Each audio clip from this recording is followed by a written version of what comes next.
गजा को लेकर के इजराइल और अमेरिका अब दोनों दुनिया भर में घिर गए हैं। अमेरिका की तो हालत ऐसी हो गई है कि अब उसके अधिकारी ही सीधे तौर पर गजा का समर्थन करते हुए, इजराइल का विरोध करते हुए इस्तीफा दे रहा है। जी हाँ, जो खबर मैं अभी आपको दिखाने जा रहा हूं वो कुछ ऐसी है। ये खबर मैं पूरी डिटेल से आपको दिखाऊंगा, आपको बताऊंगा कैसे फ्रांस से लेकर के ब्राजील और ब्राजील से लेकर के यूके तक ने अब इजराइल को बड़ा झटका दिया है। कैसे तमाम सारे यूरोपीय देश अब फलस्तीन को एक राष्ट्र के तौर पर मान्यता देने के लिए तैयार हो गए हैं, और न सिर्फ तैयार हो गए हैं, इससे इजराइल की मुश्किलात बढ़ते हुए नजर आ रहे हैं। आज के इस वीडियो में मैं आपको सब कुछ बताऊंगा और साथ में यह भी बताऊंगा कि गजा में किस तरीके से अब जायनिस्टों ने गजा के लोगों को मारने का कौन सा नया तरीका निकाला है। कुछ वीडियो सामने आए वो भी दिखाऊंगा, लेकिन सबसे पहले जो इस्तीफा हुआ है अमेरिका में, जो सीधे तौर पर डोनाल्ड ट्रंप के गाल पर करारा तमाचा है, वो आपको दिखाता हूं। वो बयान आपको सुनिए पहले, और उसके बाद मैं आपको इसका पूरा हिंदी अनुवाद बता देता हूं। सुनिए जरा। तो दोस्तों, ये जो व्यक्ति हैं ये सीधे तौर पर अमेरिका का जो परमाणु पनडुब्बी है उसके नौसेना के परमाणु पनडुब्बी अधिकारी हैं। इनका नाम लेफ्टिनेंट कमांडर डेविड मैकडरमॉट है। ये पिछले 10 साल से अमेरिकी नौसेना में काम कर रहे थे, और इन्होंने ट्रंप की गलत नीतियों की वजह से, ट्रंप के दोगले रवैये की वजह से, अमेरिका के दोमुहेपन की वजह से इन्होंने इस्तीफा दे दिया। और इन्होंने दोस्तों सीधे तौर पर, आप वीडियो आप देखते रहिए, मैं इसका हिंदी तर्जुमा आपको बता देता हूं। इन्होंने सीधे तौर पर दोस्तों ये कहा कि अमेरिका की दोहरी नीति पर उन्होंने सवाल उठाए, और सीधे तौर पर उन्होंने कहा कि मैं ये शपथ इसलिए नहीं ली थी, सीधे तौर पर उन्होंने कहा कि मैंने ये शपथ इसलिए नहीं ली थी कि निर्दोष लोगों के नरसंहार में मैं सहयोग दूं। उन्होंने दोस्तों सीधे तौर पर कहा कि अब मैं गजा में हो रहे जो नरसंहार हो रहा है उसका साथ नहीं दे सकता, उसका साथ देने वाले अमेरिका के ऐसे विभाग में मैं नहीं रह सकता जो हजारों लाखों बच्चों और बेगुनाहों की जान ले रहा है। उन्होंने सीधे तौर पर इशारा किया कि गजा में हजारों नागरिक, महिलाएं और बच्चे मारे जा रहे हैं, और अमेरिका लगातार इजराइल को हथियार, राजनीतिक समर्थन और कूटनीतिक सुरक्षा प्रदान कर रहा है, चाहे संयुक्त राष्ट्र के मंच पर हो या मीडिया में।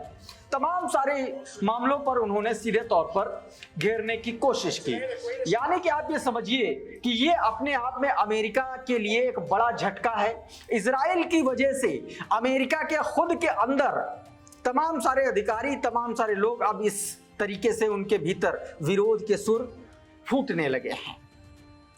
एक और खबर मैं दिखाता हूं कि कैसे घिर रहा। एक तो अमेरिका के अंदर इतना बड़ा, ये कोई छोटी मोटी बात नहीं है कि अमेरिकी नौसेना का परमाणु पनडुब्बी का अधिकारी वो सीधे तौर पर आकर के एक दिन इस्तीफा दे दे और ये कहे कि गजा में होने वाली हजारों बेगुनाहों की मौतों का वो समर्थन नहीं कर सकता। उसने अपनी जॉब की, अपनी नौकरी की शपथ इसलिए नहीं ली थी कि अमेरिका द्वारा प्रायोजित इस नरसंहार का हिस्सा बने, और सीधे तौर पर यह कहते हुए उन्होंने इस्तीफा दे दिया। उधर फ्रांस ने एक बड़ा झटका दिया इजराइल को। फ्रांस ने दोस्तों सीधे तौर पर ऐलान कर दिया कि अब वो जो है फलस्तीन को एक राष्ट्र के तौर पर मान्यता देता है। यह बात दोस्तों बाकायदा फ्रांस की तरफ से कही गई है। ना सिर्फ फ्रांस बल्कि यूके भी मान्यता देने के लिए तैयार हो गया। उस खबर पर भी आएंगे, लेकिन पहले सिर्फ मान्यता की बात नहीं है। ये देखिए जरा, ये खबर देखिए, द गार्डियन की खबर है। इसमें देखिए क्या लिखा है, हेडलाइन देखिए, Saudi Arabia and France to lead UN push for recognising Palestine statehood. UN में, संयुक्त राष्ट्र में फलस्तीन को एक राष्ट्र के तौर पर मान्यता दिलाने के लिए इस अभियान का नेतृत्व करेगा फ्रांस और सीधे तौर पर सऊदी अरबिया। यह बात दोस्तों कह दी गई। ये वही सऊदी अरबिया है दोस्तों, ये वही सऊदी अरबिया है एमबीएस का, जिनके बारे में यह कहा जाता है कि वो ट्रंप के इशारे पर काम करते हैं। और अब सऊदी अरबिया और फ्रांस का ये स्टैंड इजराइल के खिलाफ बहुत गहरा घाव छोड़ने वाला है दोस्तों। उधर ज़ोहरान ममदानी की तरफ से भी एक बयान आया, एक खबर आई, उन्होंने इसको लेकर के बाकायदा अपने ट्विटर हैंडल से इसको जारी किया, जो फ्रांस ने रिकॉग्नाइज किया। उसने कहा कि एएफपी जो न्यूज एजेंसी है उसके हवाले से उन्होंने लिखा कि France has officially classified Israel settlers violence in West Bank as terrorism. France ने पहली बार ये माना है कि जो कुछ भी वेस्ट बैंक में इजरायली सेटलर्स कर रहे हैं वो सीधे तौर पर आतंकवाद है। ये बात दोस्तों मानी है और इसी को आगे लिख रहे हैं Zohran Mamdani, the truth is finally being called by it's name. सीधे तौर पर ममदानी ने कहा कि ये पहली बार है आखिरकार सच को उसके असली नाम से पुकारा गया, जिसका नाम है आतंकवाद, जो इजराइल सीधे तौर पर दोस्तों वेस्ट बैंक में कर रहा है। ज़ोहरान ममदानी ने इतना जबरदस्त बयान दिया। उधर फ्रांस को लेकर के एक और बयान जारी किया गया, ये साइलेंस नाम का ट्विटर हैंडल है, उसने फ्रांस के बयान को कोट करते हुए कहा, the violence by Israeli settlers in West Bank in classified as act of terrorism. उसी बयान को दोस्तों इस ट्विटर हैंडल में भी जारी किया। अच्छा, फ्रांस ने भी मान्यता देने का ऐलान कर दिया फलस्तीन को स्टेटहुड का। यूके ने भी कर दिया दोस्तों। यूके के जो प्रधानमंत्री हैं कीर स्टारमर, उन्होंने भी सीधे तौर पर ऐलान कर दिया और कह दिया कि अब दोस्तों वो भी फलस्तीन को मान्यता दे देगा। क्या कुछ उन्होंने कहा है, एक बार सुनिए जरा। Unless the Israeli government takes substantive steps to end the appalling situation in Gaza, agree to a ceasefire and commit to a long-term sustainable peace, reviving the prospect of a two-state solution. तो दोस्तों इस तरीके से उन्होंने ऐलान कर दिया। इसको लेकर के डॉक्टर मुकेश कुमार ने ट्वीट किया, उसमें उन्होंने लिखा कि फ्रांस के बाद अब ब्रिटेन कह रहा है कि वो फलस्तीन को मान्यता देगा। हालांकि इससे बहुत कुछ बदलने वाला नहीं है। इजराइल इतना बेशर्म देश है कि कोई नैतिक दबाव काम नहीं आएगा, उसका हाथ ही नहीं गर्दन भी जब मरोड़ी जाएगी तभी सुधरेगा। सीधे तौर पर गर्दन मरोड़े जाने की बात तक यहाँ पर कह दी गई है दोस्तों। तो फ्रांस हो गया, ब्रिटेन हो गया, और उसके बाद अब एक और यूरोपीय देश ने इस बात का ऐलान कर दिया। वॉर मॉनिटर नाम का ट्विटर हैंडल है, उसने बताया है कि माल्टा जो एक यूरोपीय देश है, उसने भी कह दिया है कि वो रिकॉग्नाइज करेगा फलस्तीन को एक स्टेट के तौर पर, एक राष्ट्र के तौर पर। इसने ट्वीट करते हुए लिखा कि Malta will declare recognition of Palestine state during the General Assembly of the United Nations in September, Prime Minister Robert Abela says। माल्टा के प्राइम मिनिस्टर रॉबर्ट अबेला ने सीधे तौर पर असेंबली के दौरान पैलेस्टीन को एक अलग राष्ट्र के तौर पर मान्यता देने का ऐलान करने की बात कह दी है।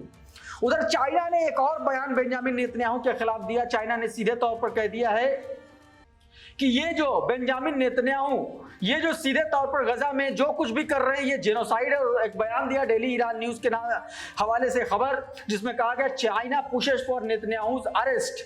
नेतन्याहू की गिरफ्तारी की मांग कर डाली है। चाइना ने सीधे तौर पर यह मांग कर डाली है कि नेतन्याहू को, जो वो गजा में जेनोसाइड कर रहा है, उसको वजह से उसकी गिरफ्तारी, तुरंत उसकी अरेस्टिंग होनी चाहिए, सीधे तौर पर चाइना ने कहा। उधर ब्राजील ने भी घेर दिया।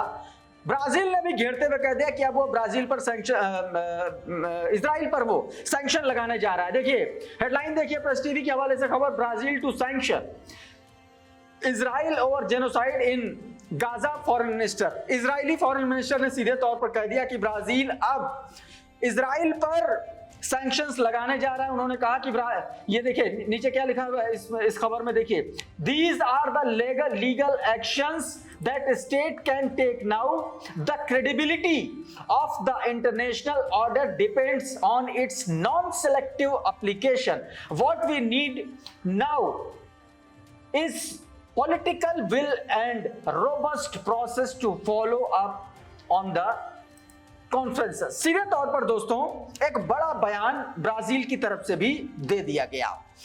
उधर एक और बड़ी खबर आई दोस्तों, इजराइल के द्वारा जो जेनोसाइड गजा में किया जा रहा है उसके खिलाफ सीज फायर को लेकर के एक बड़ा अभियान चलाया गया, जिसमें कतर, सऊदी अरबिया और इजिप्ट ने सीज फायर के डिक्लेरेशन को लेकर के बाकायदा यूएन में स्टेट कॉन्फ्रेंस बुलाई, जिसमें सीधे तौर पर यह कहा गया कि अब जो है यहां पर सीज फायर होना चाहिए।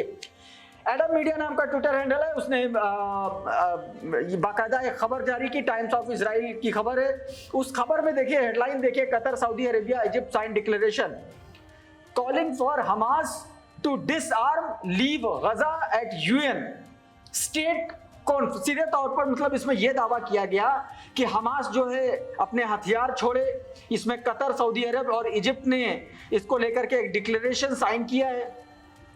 इसमें सीधे तौर पर ये बताने की कोशिश की गई है कहीं ना कहीं कि अब जो है सीज फायर को लेकर के इजराइल भी कुछ ना कुछ चाहता है कि जल्दी से हो जाए, क्योंकि उसको भी बड़ा नुकसान हो रहा है।